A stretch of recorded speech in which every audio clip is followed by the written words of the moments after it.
हे बाळा नांदगावकर म्हणजे ओळखलं नसेल तुम्ही त्या लेंग्या बिंग्यामध्ये त्यांना.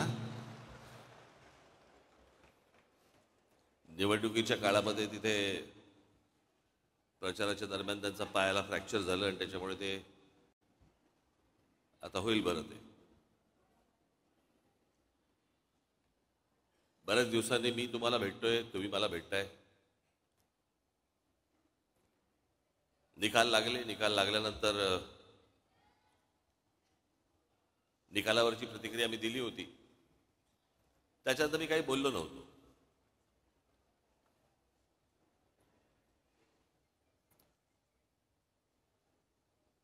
पण शांत आहे याचा अर्थ विचार करत नव्हतो असं नाही.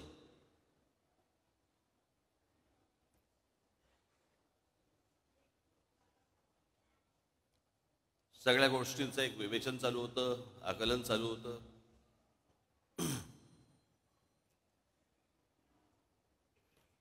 बरेच लोक मला भेटले या सगळ्या गेल्या 2 महिन्यामध्ये, 1.5 महिन्यामध्ये. परवा दिवशी माझ्याकडे ते संभाजी महाराजांवरचे चित्रपट करणारे लक्ष्मण उतेकर दिग्दर्शक ते आले होते. उत्तम दिग्दर्शक.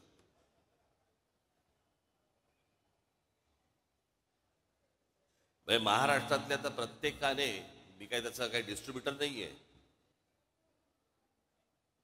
पण महाराष्ट्रातल्या प्रत्येक मराठी माणसाने तो चित्रपट पाहिलाच पाहिजे. कारण आमचे शिवछत्रपती ही प्रेरणा आहे. संभाजीराजे आमचे हे बलिदान आहे.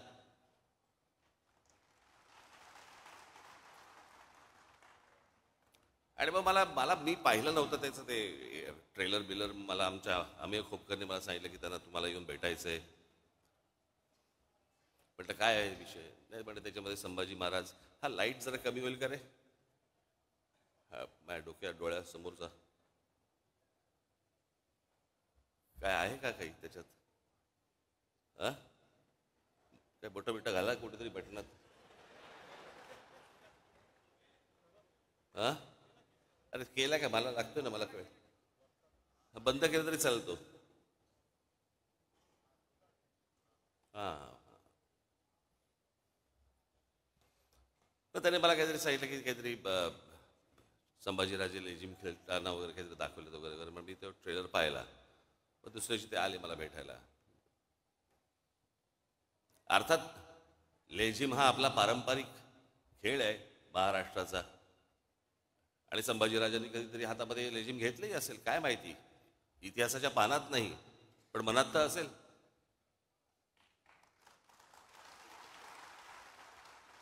पण मी त्यांना म्हटलं त्यात त्या गाण्यावरनं म्हटलं चित्रपट पुढे सरकतोय का की नुसतं गाणं आहे सेलिब्रेशनचं. तर बोला नाही सेलिब्रेशनचं. म्हटलं मग कशाला चित्रपट कशाला स्टेकला लावताय. आपल्याकडे काय आहे, हल्ली सगळ्यांनाच इतिहास समजायला लागलाय. सगळेच इतिहास तज्ज्ञ झालेले आहेत. सगळ्यांच्याच एकदम भावना उफाळून येतात सगळ्या बाबतीत.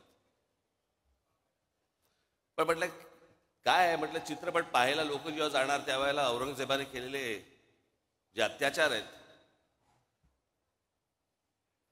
ते डोक्यात ठेवून म्हटलं ज्यावेळेला लोक जातील आणि म्हटलं ट्रेलरमध्ये काहीतरी लेझिम बिझिम नाचतात बिस्तार, म्हटलं काढून टाका. म्हटलं ते म्हटलं उद्या असं आपण पकडूया. म्हटलं नंतर मी कोणाशी तरी नंतर बोलत होतो. म्हटलं रिचर्ड ॲटनबरोबर ज्याला महात्मा गांधी पिक्चर केला, आपल्या डोळ्यासमोर महात्मा गांधीचे काही काही आंदोलनं येतात. पण चित्रपट पाहायला गेलो असताना आपल्याला असं एका सीनमध्ये दिसलं की महात्मा गांधी दांडिया खेळतात. कसं वाटलं असतं आपल्याला. खरं तर दिग्दर्शकाला टाकायचा पण असेल सीन, पण महात्मा गांधींच्या हातात एकच काठी असल्यामुळे दांडिया खेळता नाही आला. 2 घेऊन असे चालले असते तर कदाचित आला असतं सीन.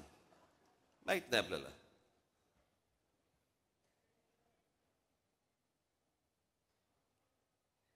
पण बरेच लोक मला भेटले. म्हणजे निकाल लागल्यावरती, निवडणुकीचा निकाल लागल्यावरती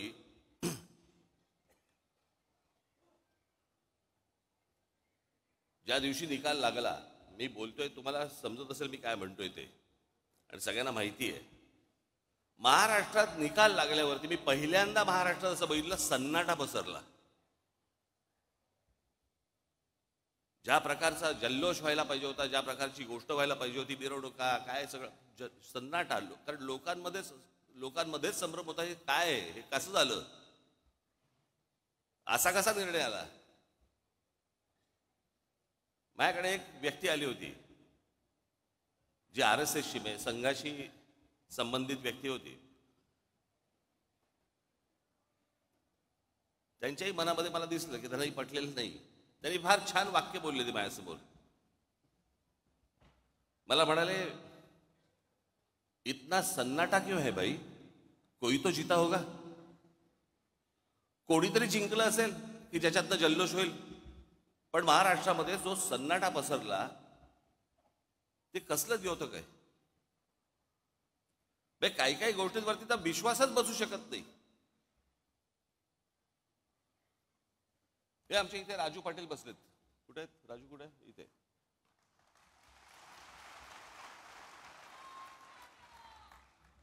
त्यांचं एक गाव आहे, गाव पाटलांचंच गाव, म्हणजे तिकडे त्यांनाच मतदान होतं. साधारणपणे किती 1200 लोकांचं गाव आहे ना, 1400 लोकांचं गाव आहे. या 1400 लोकांच्या गावामध्ये राजू पाटलांना किती मतं पडली असतील? अख्खं सगळं मतदान, दरवेळेला त्यांना मतदान होतं. पहिल्यांदा त्यांचे भाऊ उभे होते त्यावेळेला त्यांना मतदान झालं, ते उभे होते त्यावेळेला मतदान झालं, ज्यावेळेला ते खासदारकीला होते त्यावेळेला मतदान झालं. सगळीकडं त्या गावातनं किती मतदान झालं असेल राजू पाटलांना? किती मतं पडली असतील? एक पण नाही.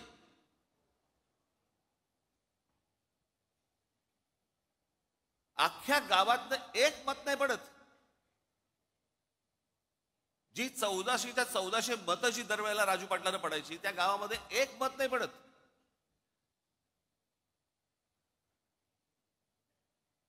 आपल्यातला एक मराठवाड्यामधला आपला एक पदाधिकारी आहे जो तिथे नगरसेवक आहे.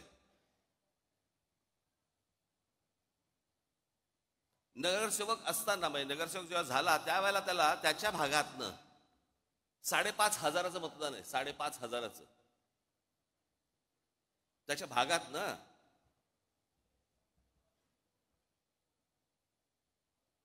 आत्ता तो विधानसभेला उभा होता. त्याला त्याच्या वॉर्डामध्ये नगरसेवक पदासाठी म्हणून त्याला 5,500 मतदान झालं होतं. आत्ता विधानसभेच्या वेळेला त्याला किती मतदान झालं असेल? विधानसभा 2,500.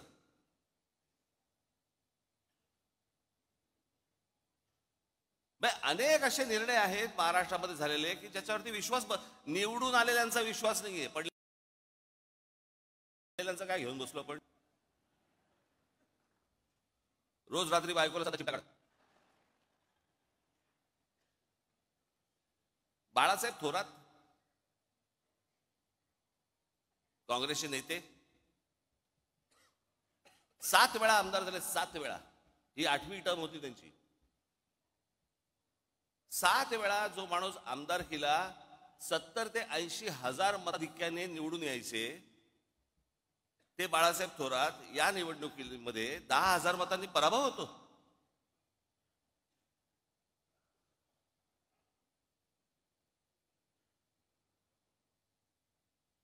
उद्या अनेक लोक बोलतील की राज ठाकरेंचा पराभव झाला म्हणून त्याच्यामुळे ते हे बोलतायत. मी काय बोलतोय? अख्खा महाराष्ट्र बोलतोय.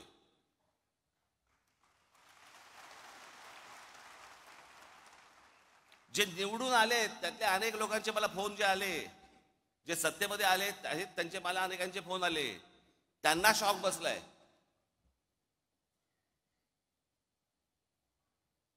अहो 4-5 जागा येतील म्हणजे कसं आहे, भारतीय जनता पक्षाला 132 काय जागा मिळाल्या वगैरे वगैरे. चला ठीक आहे. मागच्या वेळेला पण त्यांना काहीतरी 100 काय किती जागा होत्या? 105 च्या आधी नाही, 105 17ला होत्या. 122 काहीतरी 122 काहीतरी जागा होत्या 2014ला. ठीक आहे, आपण समजू शकतो. चला 132. अजित पवार 42.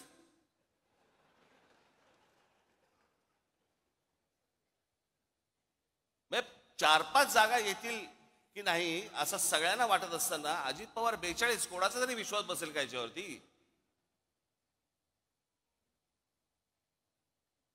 आणि जे इतकी वर्ष या महाराष्ट्रामध्ये राजकारण करत आले, ज्यांच्या जीवावरती हे अजित पवार, भुजबळ बिजबळ सगळेजण मोठे झाले, त्या शरद पवारांना 10 जागा मिळतात. मग हे न समजण्याच्या पलीकडची गोष्ट आहे, न समजण्याच्या पलीकडची. गेल्या 4 महिन्यापूर्वी लोकसभा झाली. त्या लोकसभेला सर्वात जास्ती ज्यांचे कोणाचे खासदार निवडून आले असतील तर ते काँग्रेसचे निवडून आले. त्यांचे 13 खासदार निवडून आले काँग्रेसचे. बरोबर बोलतोय? एका खासदाराच्या खाली किती आमदार येतात? साधारणपणे 5 ते 6 आमदार येतात. 6 आमदार येतात, बरोबर आहे. सर्वसाधारणपणे किती आमदार यायला पाहिजे होते काँग्रेसचे? सगळे 6च्या 6 नाही पकडलं, पण एखाद्या मतदारसंघामध्ये 6च्या ऐवजी समजा 4 आलेत, 3 आलेत, काहीतरी त्यांचे 15 आमदार येतात.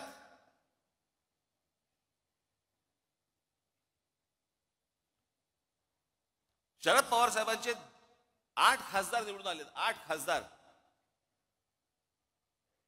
त्यांचे 10 आमदार येतात. आणि लोकसभेला ज्या अजित पवारांचा 1 खासदार निवडून आलाय तिथे 42 आमदार येतात. 4 महिन्यात फरक पडला लोकांच्या मनात. काय झालं, कशामुळे झालं, हा संशोधनाचाच विषय. मी तुम्हाला आज काय सांगायला आलोय, या मतदानावरती जाऊ नका. लोकांनी आपल्याला मतदान केलेलं आहे, फक्त ते आपल्यापर्यंत आलेलं नाहीये.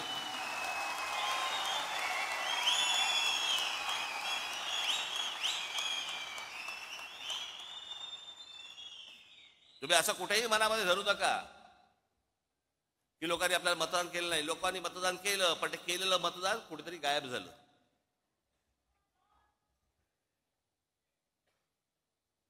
आणि अशा प्रकारच्या ज्या निवडणुका लढवायच्या असतील तर निवडणुका न लढवल्याच बऱ्या.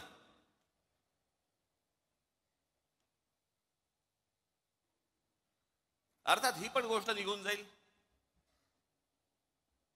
कोणी कुठच्या गोष्टीचा अमरपट्टा घेऊन आलेला नसतो. अशा गोष्टी होत असतात.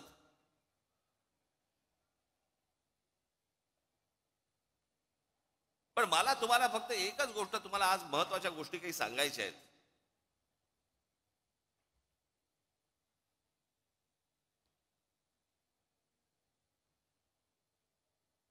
की ज्या गोष्टी तुम्हाला पक्षाने आजपर्यंत ज्या तुम्हाला सांगितल्या, ज्या आजपर्यंत पक्षाने ज्या गोष्टी केल्या, जी आंदोलनं केली, ज्या गोष्टींचे निर्णय लागले, या गोष्टी कुठेतरी तुम्ही पण सतत लोकांसमोर मांडत राहिले पाहिजेत.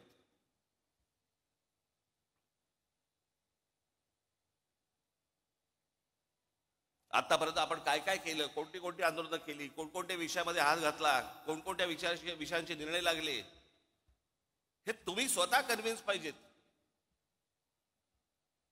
तुम्हाला 4 लोकांनी प्रश्न विचारल्यावरती भांबावून जाणं हे काय, हे चांगलं लक्षण नव्हे.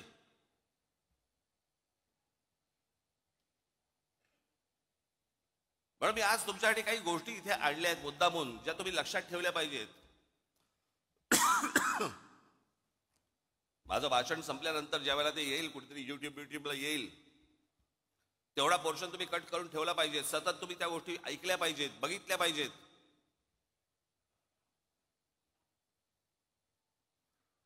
आणि हा जाणीवपूर्वक केलेला प्रचार असतो, जाणीवपूर्वक केलेला प्रसार असतो. तिथे जर तुम्ही खमके नसाल, तुम्ही जर खंबीर नसाल, तुम्ही उत्तर काय देणार आहात? आणि हे जाणून बुजून सगळे, कारण कसं आहे, हल्ली काही अनेक पत्रकार जे आहेत हे अनेक पक्षांच्या दावणीलाच बांधले गेलेले आहेत. अनेक चांगले पत्रकार देखील आहेतच, पण अनेक पत्रकार गेलेले आहेत. ते ह्या सगळ्या गोष्टी लिहित असतात, सांगत असतात, चॅनलमधनं पसरवत असतात, वर्तमानपत्रात देत असतात, सगळ्या गोष्टी चालू असतात, सोशल मीडियावरती देत असतात. आणि मग तुम्हाला ते भणभणून टाकतात. त्यातला सगळ्यात महत्वाचा भाग कुठला? 3 विषय मला मुद्दा म्हणून तुमच्या समोर मांडायचे आज. एक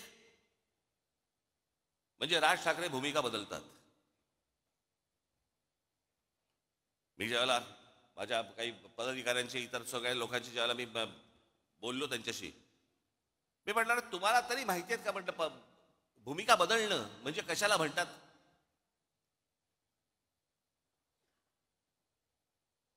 मी आज मुद्दामून तुमच्यासाठी काही गोष्टी इथे आणल्या आहेत.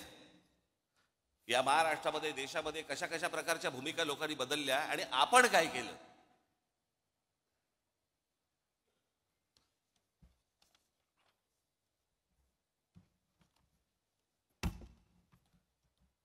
थोडा मागे जातो, नंतर मध्यात परत येतो. मी काय सांगतोय तुम्ही नीट ऐका. या देशाला ज्या वेळेला स्वातंत्र्य मिळालं, त्या स्वातंत्र्य मिळाल्यानंतर पहिली निवडणूक या देशामधली ही 1952 साली झाली.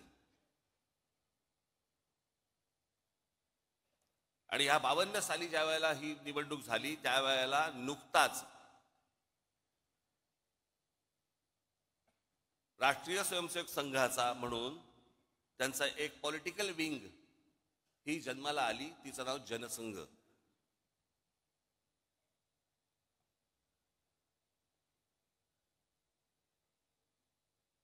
हिंदुत्व वगैरे वगैरे अनेक गोष्टी ते मांडत आले आजपर्यंत, त्याचा काही विषयच येत नाही.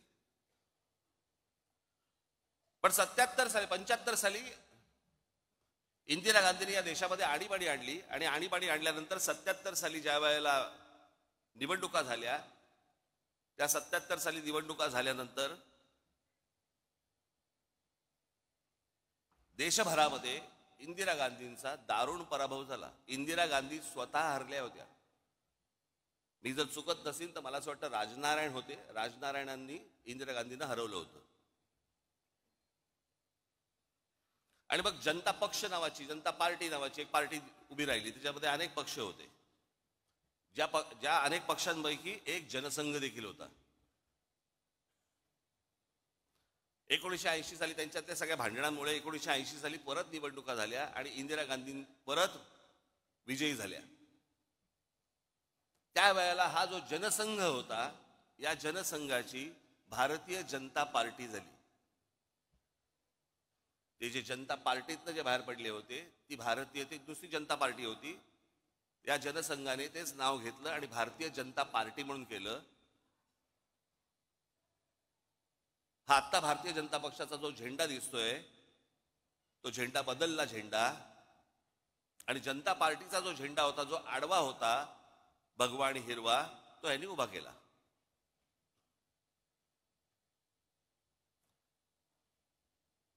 आणि हिंदुत्व या विषयावरती आजपर्यंत जे जनसंघाने ज्या गोष्टी केल्या, 80 साली ज्याला भारतीय जनता पक्ष म्हणून जेव्हा झाला, भारतीय जनता पार्टी म्हणून जेव्हा झाली, त्यावेळेला अटल बिहारी वाजपेयी त्याचे अध्यक्ष झाले आणि त्यांनी संपूर्णपणे पक्षाची भूमिका बदलली आणि गांधीवादी समाजवाद यापुढे आम्ही पाळू ही भूमिका घेतली. गांधीवादी समाजवाद.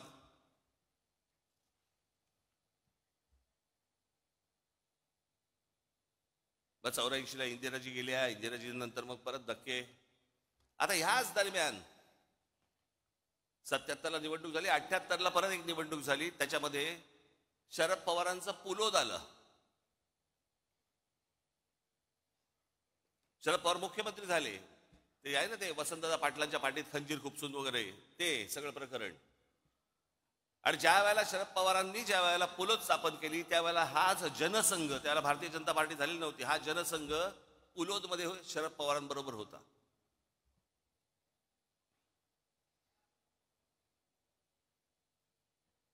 मी काय सांगतोय तुमच्या लक्षात येईल मी आता. आणि आता हे जे सगळं चालू आहे ना, हा ह्याला भेटला, तो त्याला चोरून भेटला, तो त्याला हे भेटला, हे तर उघडपणे सुरू होतं.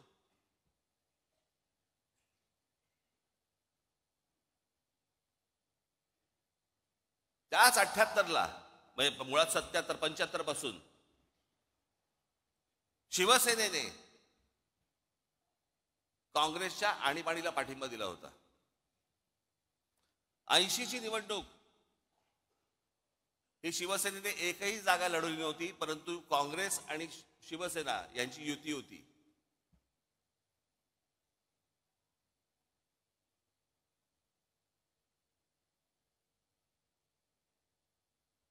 शरद पवार त्याच्यात 80 साली त्यांचं सरकार बरखास्त केलं इंदिरा गांधींनी. 6 वर्ष काही नव्हते. 84ची एक निवडणूक झाली. मग 86 साली शरद पवार परत काँग्रेसमध्ये त्यांनी प्रवेश केला संभाजीनगरला राजीव गांधींच्या समोर. मग ते काँग्रेसमध्ये आले. जनता पक्ष बाहेरच राहिला.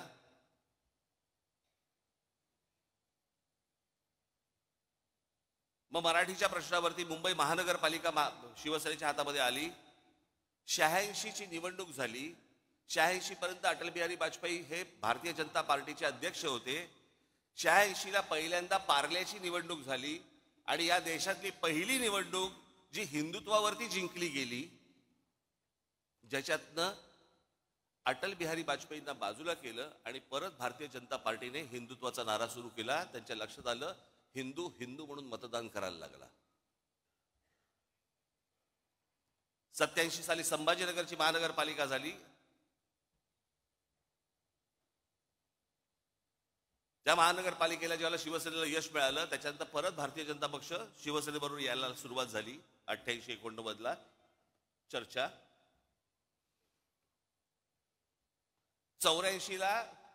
1984ला शिवसेना भारतीय जनता पक्ष युती झाली होती आणि शिवसेनेचे 2 खासदारकीचे उमेदवार हे कमळावरती उभे होते, मनोहर जोशी आणि वामनराव महाडिक.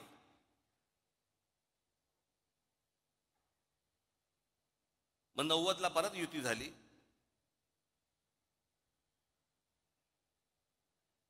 88ला परत शरद पवार मुख्यमंत्री झाले. मग 95ला परत भारतीय जनता पक्ष शिवसेना युती झाली. युतीतलं सरकार आलं. 99ला परत तीच काँग्रेस सोडून शरद पवार बाहेर पडले आणि 99चे रिझल्ट लागल्यावरती 1-1.5 महिन्यामध्ये शरद पवार त्यांची राष्ट्रवादी काँग्रेस आणि काँग्रेस परत युती झाली. ज्या काँग्रेसला शिव्या घालून ते बाहेर पडले होते त्यांच्याच बरोबर 1-1.5 महिन्यात युती झाली. हे मी तुम्हाला का सांगतोय? या सगळ्यांनी आपापसात प्रत्येकाच्या स्वार्थासाठी सगळ्यांनी आपापल्या भूमिका बदलल्या. इथे मी कोणत्या स्वार्थासाठी भूमिका बदलली हो?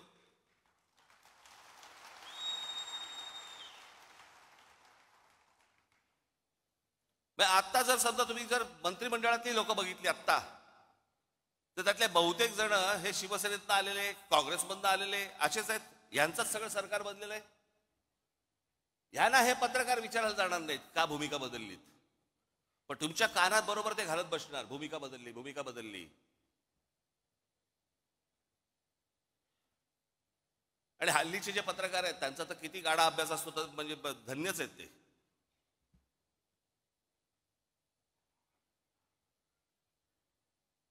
आजचा दिवस ढकलायचा, काही का बातमी टाके ना. आणि आता तर काय सगळे प्रत्येक पक्षाच्या एक कल्लीच सगळ्या गोष्टी सुरू आहेत. आता काल त्या कुंभमध्ये आहे किती लोक गेली अजून आकडा येत नाहीये. ज्या प्रकारे इतर पक्षांचं कोणाचं असतं आणि काय झालं असतं, तर काय तमाशा केला असता चॅनलवाल्यांनी. आता काय नाही, सगळं चालू आहे, दाखवत आहेत बातम्या फक्त.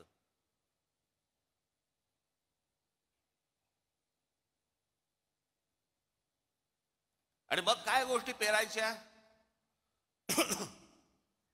की राज ठाकरेंनी पहिल्यांदा नरेंद्र मोदींना पाठिंबा दिला, मग त्यांच्या ते विरोधात बोलायला लागले आणि मग परत त्यांनी सपोर्ट केला. का केला?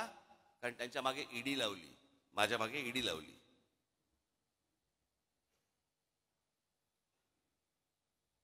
मला ती पण कहाणी आज तुम्हाला तुमच्या समोर आणि ह्या चॅनलच्या द्वारे महाराष्ट्रासमोर मला समोर सांगायचीच आहे.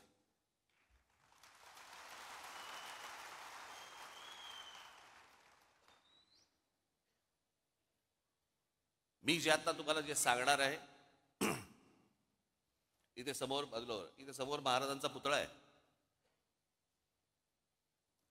त्याच्या समोर मी जे सांगीन ते शपथपूर्वक सांगीन.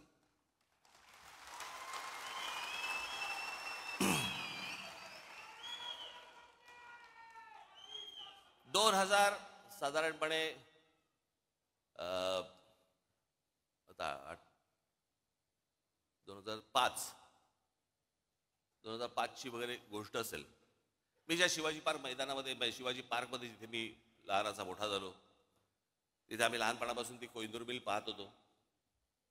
काही नाही, येता जाता ती डोळ्यासमोर यायची. एके दिवशी, ही 2005ची गोष्ट, वर्तमानपत्रामध्ये मी बातमी वाचली. तोपर्यंत आम्ही आमचा व्यवसाय सुरू केला होता. आता व्यवसाय करणं हा तर काही पाप होऊ शकत नाही ना. अनेकांना व्यवसाय दाखवता पण येत नाहीत, तरी सगळ्या गोष्टी सुरू असतात त्यांच्या.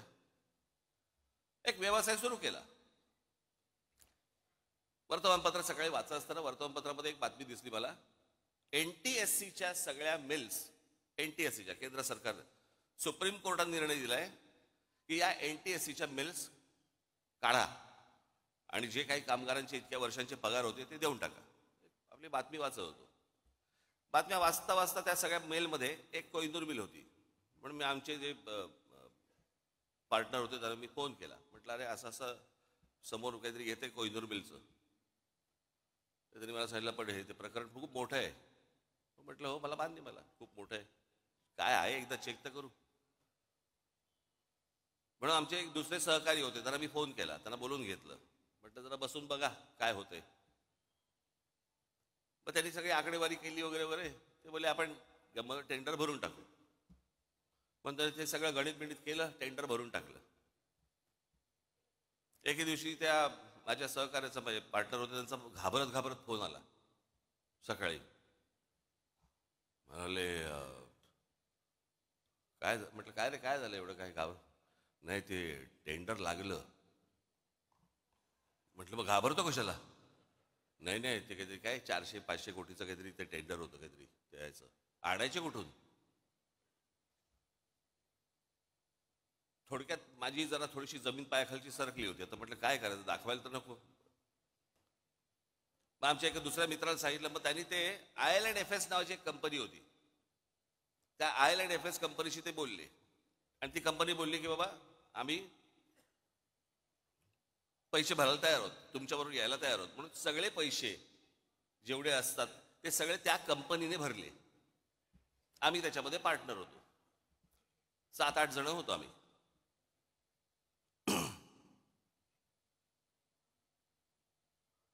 झालं सगळं सुरू. परत त्याला ब्रेक आला. परत ती केस काहीतरी कोर्टामध्ये गेली आणि सगळ्या परत मिल त्या अडकल्या. परत त्याच्यामधनं 1 वर्ष 1.5 वर्ष गेलं आणि मग त्याच्यानंतर ते सगळं परत 1.5 वर्षांचं सुरू झालं.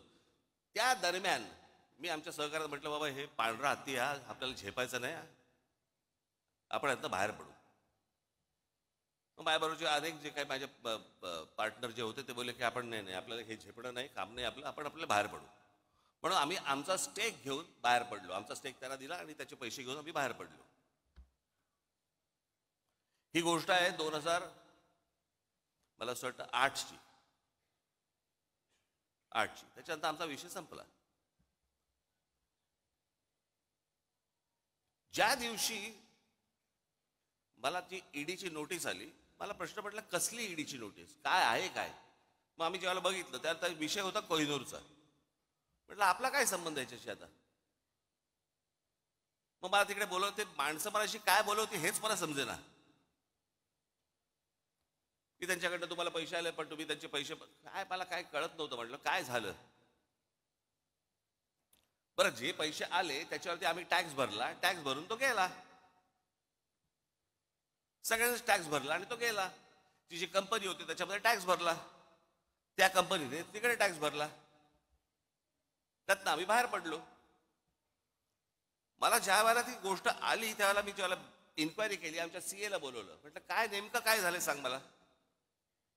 तो बोलला तुमच्यातला एक जो पार्टनर आहे, तुम्ही जो टॅक्स भरलात त्या कंपनीत, त्या पार्टनरने तो टॅक्स इन्कम टॅक्सला भरलाच नाही, तो ते पैसे तुमचे बाहेरच्या बाहेर वापरले.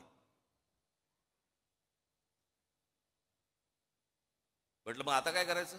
म्हणे आता परत टॅक्स भरायला लागेल. आम्ही परत टॅक्स भरून टाकला. जेवढा होता तेवढा परत प्रत्येकाने आपापला टॅक्स परत भरून टाकला. कोण जाईल झंझटीत. विषय संपला. आता एवढ्याशा गोष्टीसाठी राज ठाकरे ईडीला घाबरला आणि मोदींची स्तुती करायला लागला. मला काय देणं घेणं त्या गोष्टींशी. माझ्या डोक्यावरती तलवारी घेऊन नाही मी फिरत.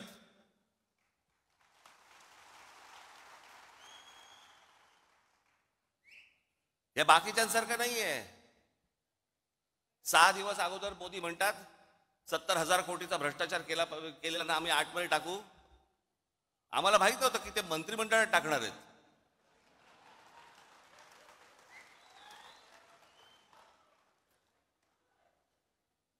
आतमध्ये टाकूचा अर्थ हा होतो हे मला पहिल्यांदा कळलं. किती किती तुम्हाला देऊ मला ह्याच्यामध्ये उदाहरणं या सगळ्या गोष्टींची. हे बघा, आता आपण भारतीय जनता पक्षाने काय काय गोष्टी केल्या ते आपण बघूया. हिम्मत बिस्वा शर्मा, भ्रष्टाचाराचं मूर्तिमंत प्रतीक अशी ज्यांची संभावना भारतीय जनता पक्षाने केली होती, हिम्मत बिस्वा शर्मांची, त्यांना पक्षात घेतलं. नंतर दुसऱ्या पक्षात होते ते, भ्रष्टाचाराचे आरोप केले होते त्यांच्यावरती. त्यानंतर भारतीय जनता पक्षाने पक्षात घेतलं, त्यांना अर्थ, आरोग्य आणि शिक्षणासारखी खाती दिली. नंतर त्यांना 2021 मध्ये मुख्यमंत्री केलं. म्हणजे ज्यांच्यावरती भ्रष्टाचाराचे आरोप केले होते तिथे भूमिका नाही बदलली. हे तुम्हाला पत्रकार नाही सांगणार. मुकुल रॉय, पूर्व भारतात सरधाना नावाच्या समूहाने लोकांना भरमसाठ रिटर्न्स देतो म्हणून पैसे गोळा केले आणि त्यांचे पैसे बुडवले. या घोटाळ्याचे शिल्पकार मुकुल रॉय, हे मुकुल रॉय होते असा भाजपाचा आजचा आरोप होता. 1917 मध्ये भाजपने मुकुल रॉयना पक्षात घेतलं.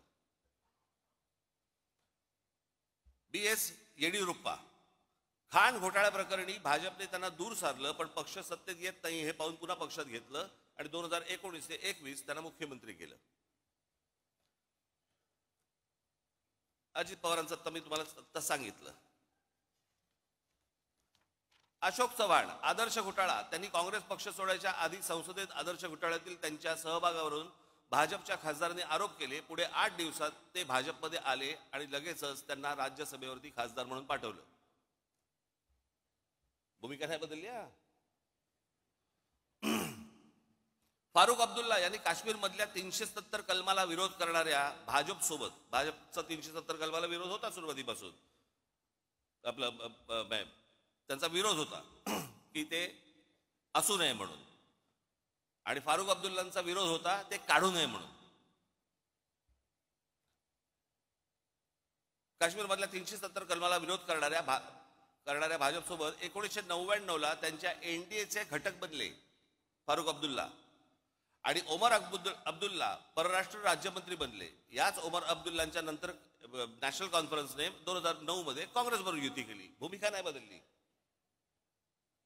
भाजपमध्ये आले, भाजपने भूमिका बदलली. हे तुम्हाला कोण सांगणार नाहीत. म्हणून मी तुम्हाला, राजकारणामध्ये आहात तुम्ही, तुम्हाला हे सगळे संदर्भ तुम्हाला लक्षात असले पाहिजेत, तुम्हाला माहिती असली पाहिजे. ज्या वेळेला हे लोक येऊन समोर ज्याला तुमच्याशी बोलतात आणि ज्याला त्याला सांगतात, आणि ही असली गोष्टी ज्याला अफवा पसरवायला लागतात, त्यावेळेला तुम्ही तयार पाहिजेत.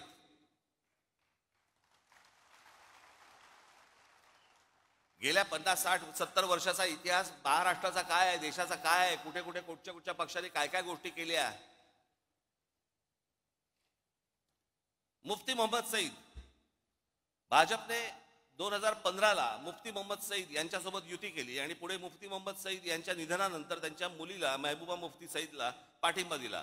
म्हणजे ज्यांचा 370 कलमाला विरोध होता काढू नये म्हणून, ते मुफ्ती मोहम्मद सईद. मग ह्या मुफ्ती मोहम्मद सईद यांच्या एका फ्रॉड प्रकरणात त्यांच्या मुलीला अपहरण केलं म्हणून भारताला काही अतिरेकी सोडायला लागले होते, ते हे मुफ्ती मोहम्मद सईद. त्यांच्याबरोबर भारतीय जनता पक्षाने पहिल्यांदा युती केली. मुफ्ती महबूबा मुफ्तींना तिथे पुढे मुख्यमंत्री केलं आणि नंतर त्यांचं सरकार पाडलं आणि राष्ट्रपती राजवट आणली. भूमिका नाही बदलली. इथे कोण बोलणार नाही भूमिका बदलली.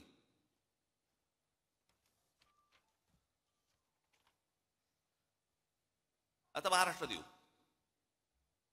राधाकृष्ण विखे पाटील, आधी काँग्रेसमध्ये, मग विरोधी पक्षनेते होते. पुढे 2022 ते 24 काळात महसूल मंत्री आणि सध्या जलसंपदा मंत्री भाजपमध्ये. हर्षवर्धन पाटील, आधी काँग्रेसमध्ये होते, मग ते भाजपमध्ये आले. हर्षवर्धन पाटील भाजपमध्ये आले तेव्हा म्हणाले होते आता शांत झोप लागते. ते हर्षवर्धन पाटील बोलले होते. सगळ्याचे व्हिडिओज आहेत, सगळ्या गोष्टी तुम्ही बघू शकता. नारायण राणे, गणेश नाईक, बबनराव पाचपुते, विजयसिंग मोहिते पाटील, पदमसिंग पाटील, किरीट सोमय्याने ते केवढे आरोप केले होते. अनेक लोकांवरती आरोप केले विरोधी पक्षांमधल्या. आज ज्यांच्यावरती आरोप केलेत ना, ते सगळे आज मंत्रिमंडळात आहेत किंवा भारतीय जनता पक्षासोबत आहेत. त्यांना नाही कोणी विचारलं जात की भूमिका बदलली का, काय बदललं. हे जाणून बुजून तुमच्या कानी लागतात. जाणून बुजून तुम्हाला बदनाम करण्यासाठी म्हणून या गोष्टी सगळ्या पसरवल्या जातात. शिवसेनेचा ज्यावेळेला जन्म झाला 1966 साली, त्याच्यानंतर पहिली जी निवडणूक लढवली ती प्रजा समाजवादी पक्षाबरोबर लढवली. त्या निवडणुकीनंतर मुस्लिम लीग बरोबर युती पण केली होती. त्याच्यानंतर 77-75ला काँग्रेसला पाठिंबाही दिला होता. 80 साली युती पण केली होती. नंतर भारतीय जनता पक्षाबरोबर त्या वेळेची जी काय परिस्थिती असेल त्याप्रमाणे विरोधी पक्ष कोण निर्णय घेत असतात, यांनी घेतले असेल. त्या वेळेला परिस्थिती बदलली असेल, पण त्यांची ती बदललेली परिस्थिती साला हे ह्यांचं बरं आहे. ह्यांनी केलं की प्रेम, आम्ही केला की बलात्कार.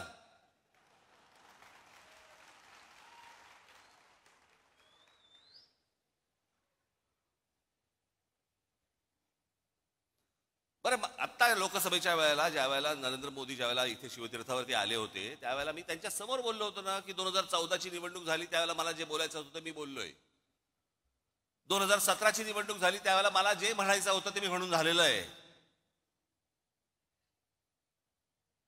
मी असं काही बोललो का की मी ते काही बोललोच नव्हतो, मी असं काही म्हणालोच नव्हतो, असं काही बोललो का? माझं बोलून झालंय. एकदा सुटलं की सुटलं.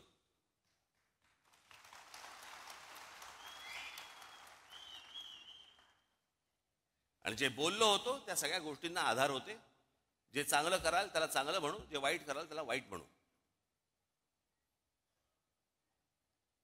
ह्या सगळ्या गोष्टीच्या तुमच्या समोर आणल्या. हे कृपाशंकर सिंग, बबनराव पाचपुते, अजित पवार, हे सगळे देवेंद्र फडणवीसांनी किती लोकांवरती आरोप केले आतापर्यंत? भ्रष्टाचाराचे किती लोकांना बरोबर आरोप केले? कित्येक लोकांवरती, जे तुम्हाला आता त्यांच्याबरोबर मंत्रिमंडळात दिसतील. कित्येक लोक तर आता देवदर्शनाला जातात, पूजा करतात, देव पायात ठेवतात की फडणवीस किंवा किरीट सोमय्या कोणीतरी आमच्यावरती आरोप करा. चला, आरोप केल्यावर आतमध्ये जाता येतं.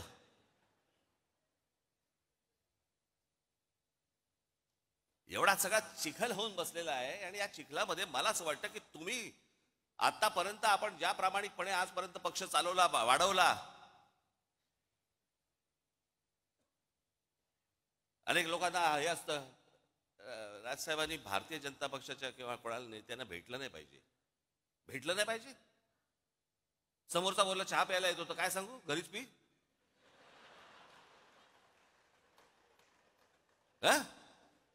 तुम्ही काय वेगळं सांगाल?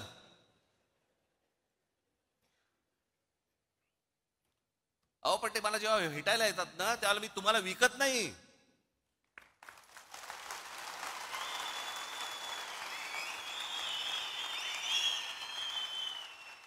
आणि माझा मराठीचा बाणा देखील मी बोथट करत नाही.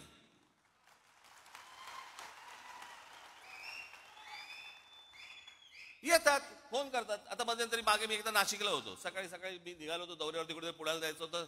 7 वाजता गाडीत बसलो, समोरून चंद्रकांत पाटील आले. नमस्कार, काय म्हणताय बरं म्हटलं. मुंबईत आलो की येतो चहा प्यायला. ही परिस्थिती तुमच्यावरती आली, काय कराल सांगा मला? कशाला चहा कशाला प्यायचा? काय गरज आहे का चहा प्यायची? काय यायची काय आवश्यकता आहे का? मग काय गरज काय या चहा प्यायची? असं सांगू का त्यांना मी?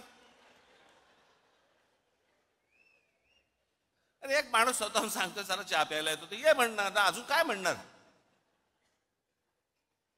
एकदा चंद्रकांत पाटील मला भेटायला आले. बरं, हे काय करतात परत? ह्यातला प्रॉब्लेम काय आहे? हे बाहेर मग पत्रकार येतात, तिथे जाऊन हे काय बोलतात माहित नाही, आज काहीतरी वेगळंच असतं. बरेच दिवस झाले आपण भेटलो नाही, मागे एकदा लग्नात आपला फक्त भेटणं एवढंच काहीतरी असतं. एकदा ते चंद्रकांत पाटील माझ्याकडे आले, त्याच वेळेला ते जेव्हा मला नाशिकला बोलले त्यावेळेला मुंबईत आलो की घरी भेटायला येतो. हे मला अजूनपर्यंत कळलेलं नाही. ते माझ्याशी चर्चा करून काय चहा बी खाणं पिणं सगळं झाल्यावरती बाहेर पडले. पत्रकारांनी विचारलं काय झालं, तर आपण काय सांगू, काही नाही, सहज सदिच्छा भेट होती म्हणून सहज भेटायला आलो. बरं, पत्रकारांचाही प्रॉब्लेम असतो, त्यांना वाटतं कशात तरी काय असणारच, काहीतरी असणार, त्याशिवाय काय होणार नाहीये. बाई आणि बुवा एकत्र भेटले की काहीतरी लफडच असलं पाहिजे, ह्याला काय दुसरं काय. अरे नॉर्मल पण भेटू शकतात की नाही, बोलू शकतात की नाही, एखादा पुरुष स्त्री एखादे नॉर्मल बोलू शकतात, गप्पा मारू शकतात. तसं यांचं असतं हल्ली, तर तेच चालू आहे. पूर्वी तर माझे राजकारण इतकं सुंदर छान होतं, सगळेजण एकमेकांना भेटायचे. पक्षाचा विरोध, पक्षाची धोरणं याच्यामध्ये कधी कॉम्प्रोमाइज व्हायचं नाही, पण म्हणून काहीतरी अगदी वैर घेतल्यासारखे वगैरे असं काही नव्हतं पूर्वी. आताही खरं तसं नाहीये. काल आपण छपून भेटतात मला पण ते कळलेलं नाही, पण बाहेर ते चंद्रकांत पाटील बाहेर पडले माझ्या घरात. काय केलं असेल त्यांनी पत्रकारांसमोर, मला आजपर्यंत कळलेलं नाही. त्यांना प्रश्न विचारला, पाटील साहेब एक तासभर तुम्ही आतमध्ये होतात, काय चर्चा झाली. मला ह्याचा अर्थ नाही कळला. म्हणजे मला त्यांनी कडेवर घेतला होता का, काय ह्याचा अर्थ काय होता हेच मला अजूनपर्यंत कळलं नाही. हे म्हणजे काय.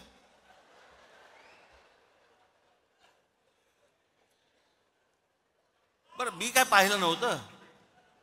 ते गेल्यानंतर पत्रकार आले आणि मला म्हणाले की त्यांनी असं केलं बाहेर गेल्यानंतर, म्हणजे काय झालं. मी म्हटलं असं केलं म्हणजे काय झालं. आम्ही दोघे एकमेकांना तेच विचारतोय, म्हणजे काय झालं.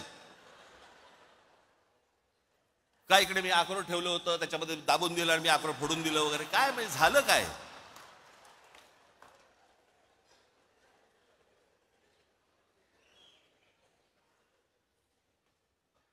एक गोष्ट तुम्ही लक्षात ठेवा, हे कोण भेटायला आले बिले वगैरे वगैरे, पक्षाची भूमिका आणि तुमचं प्रेम यांच्यासमोर लाचार ठेवणार नाही.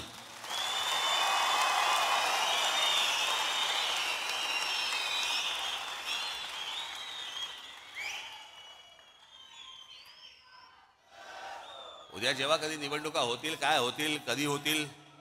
आता 28 तारखेला खरं तर निर्णय होता, तो 28 फेब्रुवारीला गेला. आता 28 फेब्रुवारीला गेला म्हणजे ऑक्टोबर नोव्हेंबर शिवाय निवडणुकाच होत नाहीत. बरं, ऑक्टोबर नोव्हेंबरला तरी काय अजून पुढे ढकलतील. त्यांना काय, सरकारला प्रशासक नेमल्यानंतर प्रशासनाच्या हातात जर समजा या सगळ्या महानगरपालिका आणि सगळ्या गोष्टी असतील, कोण नगरसेवकांची ओझी उचलेल. त्याच्यामुळे कदाचित, मला माहिती नाहीये, परंतु आता ही 28 फेब्रुवारी का 26 फेब्रुवारी काहीतरी तारीख ठरली आहे, याच्यानंतर अजून पुढे जाईल काहीतरी. ते सगळं ऑक्टोबर नोव्हेंबर डिसेंबरला निवडणुका होतील. तोपर्यंत मी का सांगतो तुम्हाला, फालतू खर्च करत बसू नका,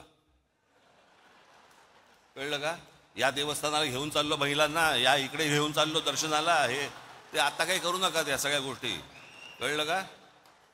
आणि निवडणुकीच्या वेळेला या खिशे बाहेर काढून माझ्यासमोर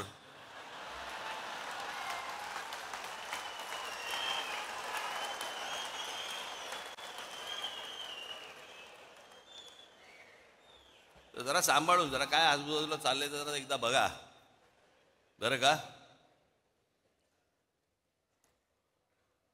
आज मला तुम्हाला एवढंच सांगायचं आहे, पुढच्या काही दिवसांमध्ये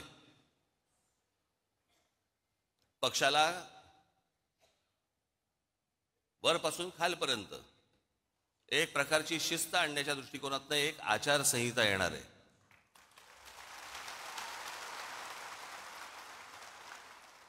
जी गोष्ट मी माझ्या विभागाध्यक्षाशी बोलीन तीच माझ्या शाखाध्यक्षाला पण कळली पाहिजे, तीच माझ्या महाराष्ट्र सैनिकाला पण कळली पाहिजे की काय नेमकं चालू आहे ते.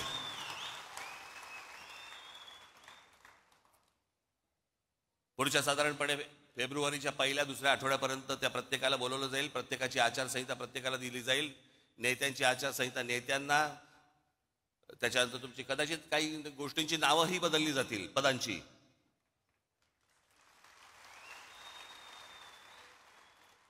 तर ते हळूहळू टप्प्याटप्प्याने त्या गोष्टी मी तुमच्यासमोर मांडीन. परंतु मी एक गोष्ट सांगतो तुम्हाला, मी लहानपणापासून अनेक पराभव पाहिलेत, अनेक विजय देखील पाहिलेत. पराभवाने मी कधी खचलो नाही आणि विजयाने कधी हुरळून गेलो नाही.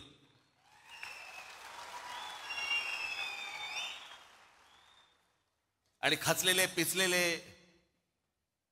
असल्या लोकांचं मला नेतृत्व करायचं नाहीये. माझ्याबरोबर राहणार असाल तर ठाम राहा.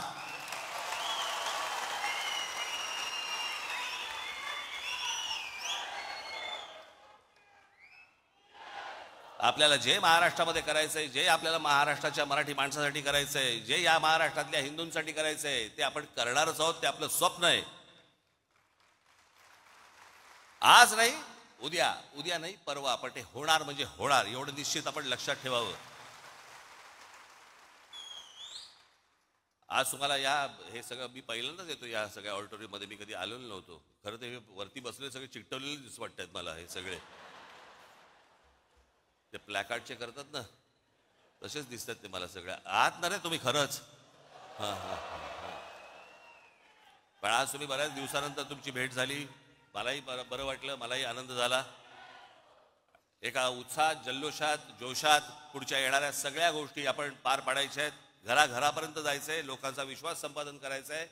जे जे आतापर्यंत पक्षाने केलेलं आहे ते लोकांपर्यंत जाणं गरजेचं आहे. असल्या फालतू ज्या वेळेला अफवा पसरवल्या जातात त्यावेळेला तुमचा देखील राजकीय अभ्यास हा दांडगा असला पाहिजे आणि तुम्ही देखील पुरून उरला पाहिजेत त्या समोरच्या लोकांना. या गोष्टी मला असं वाटतं घेऊन तुम्ही आज सगळेजण आपल्या आपल्या घरामध्ये जाल. फेब्रुवारीच्या पहिल्या आठवड्यात, दुसऱ्या आठवड्यामध्ये आपल्या सर्वांची मी भेट घेईनच. तोपर्यंत तुर्तास आज इथेच थांबतो. धन्यवाद.